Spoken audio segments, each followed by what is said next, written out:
वसुंधरा जी मुख्यमंत्री बनी, इनके टाइम में मुख्यमंत्री के समय में हमारे सरकारी घोड़े जो तनके रहते थे, जो ना तो अशोक गहलोत के टाइम में देखा और ना हम आज देख रहे हैं। हिंदुस्तान के अंदर अगर कोई नौकरी या तो मीना कर रहा है राजस्थान का, या जाट कर रहे हैं। फॉर्च्यूनर गाड़ियों से 4-3 किलोमीटर तक रोडें भर गई। इंग्लिश मीडियम के स्टूडेंट हो और आरएएस की तैयारी हिंदी मीडियम में एडजस्ट करके कर रहे हो? अब नहीं, जयपुर में इंग्लिश मीडियम आरएएस एस्पिरेंट्स के लिए है RAS only. Expert faculty, complete English study material, personal mentorship, regular practice, weekly doubt sessions. RAS only के साथ अपनी तैयारी शुरू करें।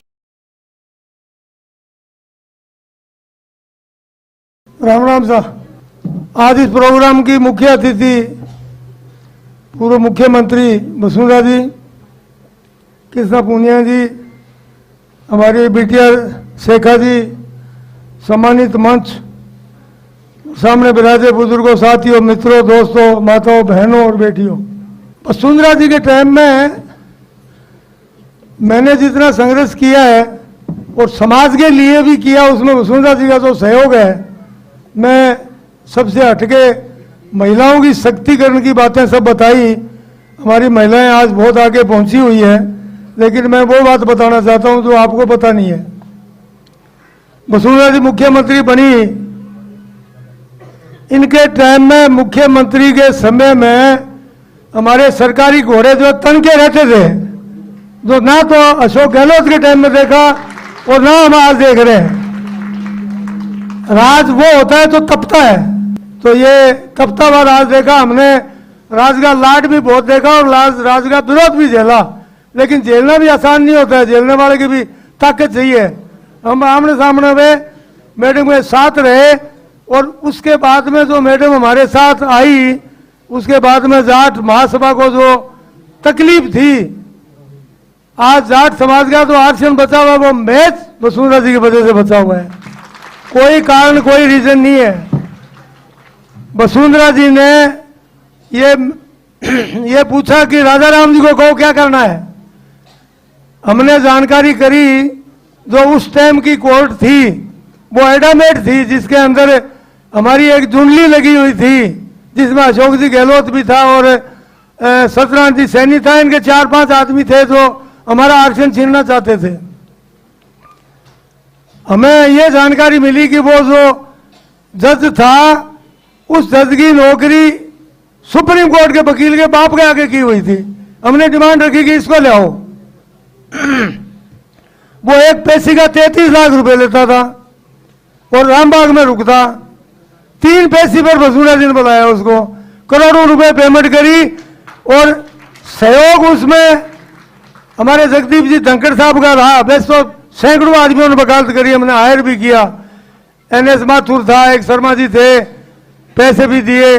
हमने सुप्रीम कोर्ट तक कोशिश करी कि भी ये केस लगे ही नहीं, लेकिन वो बात नहीं चली। आखिरी इनकी ताकत जो थी, उसकी वजह से वो आरक्षण हमारा बरकरार रहा। धौलपुर भरतपुर का हटाया, वो भी इनकी मेहरबानी से ही मिला। जो आरक्षण आयोग, आरक्षण बरका आयोग जो बनाया, उसमें भी जो चेयरमैन था वो भी इनकी मेहरबानी से था। मेंबर सेक्रेटरी जो था वो हमारी चॉइस का था। और धौलपुर भरतपुर की दोबारा पूरी रिपोर्ट तैयार करी, जिसके अंदर राजस्थान की रिपोर्ट, ये राजस्थान के लिए नहीं हुई थी, हमारी सेंटर की हुई थी। वो रिपोर्ट इन्होंने, मतलब एक मिनट यार, वो रकम, वो जो रिपोर्ट थी वो पूरे राजस्थान की पूर्ति करी। इतनी बड़ी किताब है। वो आरक्षण इनकी सरकार में इन धौलपुर भरतपुर को आरक्षण दिया। हाई कोर्ट ने कैंसिल किया, इन्होंने दिया। ये हर जगह नहीं होता है। आज कोई हाई कोर्ट और सुप्रीम कोर्ट हमारे आरक्षण को छू तक नहीं सकता। ये ताकत होती है समय की, बात की, मौके की। और हम तो सदा इनका, मैं हर मीटिंग में, कांग्रेस की मीटिंग के अंदर भी ये बोल के आता हूं कि जाट महासभा हमेशा ऋणी रहेगा वसुंधरा राजे जी को, जिन्होंने हमारा आरक्षण बरकरार रखा। सदियों तक आने वाले समय में हमारे बच्चे, आज हिंदुस्तान के अंदर अगर कोई नौकरी या तो मीना कर रहा है राजस्थान का, या जाट कर रहे हैं। हर जगह, हर नौकरी के अंदर हमारा बच्चा मिलेगा। नीचे चपड़ासी से लेके और कलेक्टर तक। मैडम 99 की हमारी आठ गंगा जो आंदोलन था, उस टाइम जाटों के पास पैसे नहीं थे और जाट आपके दम पर आए थे मीटिंग के अंदर। अब हमने जाट महाकुंभ का जो सम्मेलन किया, उसमें आपके साथ उस दिन कहीं यहाँ कोई इसमें बिजी थे, कोई प्रोग्राम ऑलरेडी था, आपका बेटा आया था, आपका लेटर आया था, वो लेटर मैंने पढ़ के भी सुनाया था। तो उस टाइम और आज के टाइम में अब जो हमारी मीटिंग थी, उसमें फॉर्च्यूनर गाड़ियों से 4-3 किलोमीटर तक रोडें भर गई। आज की जाट की ताकत ये है, उस टाइम में पैसे नहीं थे जाटों के पास।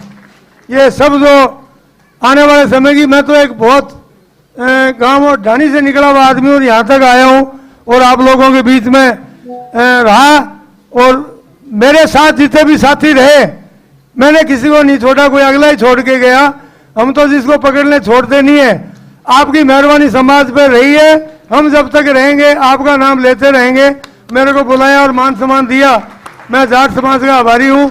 मेरा ऑफिस 24 घंटे खुला रहता है, एक टाइपिस्ट वहाँ रहता है, 2 रसोइये लगे हुए हैं, कोई आए जाए बैठे उठे चाय पानी, बीमार आए तो एक आदमी की ड्यूटी लगी हुई है।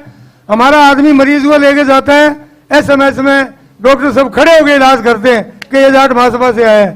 तो इतनी वैल्यू और सारी बातें रखी हुई है और आपके सामने आज ये मौका मेरे को मिला है, तो मैं आपको बहुत बहुत बधाई देता हूँ, तिवारी जी को देता हूँ, आए हुए मेहमानों को देता हूँ, सम्मानित मंच को देता हूँ और हमारे धन्ना पीठ के मुखिया बजरंगदास जी महाराज की बहुत मेहरबानी हमारे पे रहती है और मैं हर मीटिंग में इनके प्रोग्रामों में सब जगह जाता हूँ। धन्यवाद। जय हिंद, राम राम।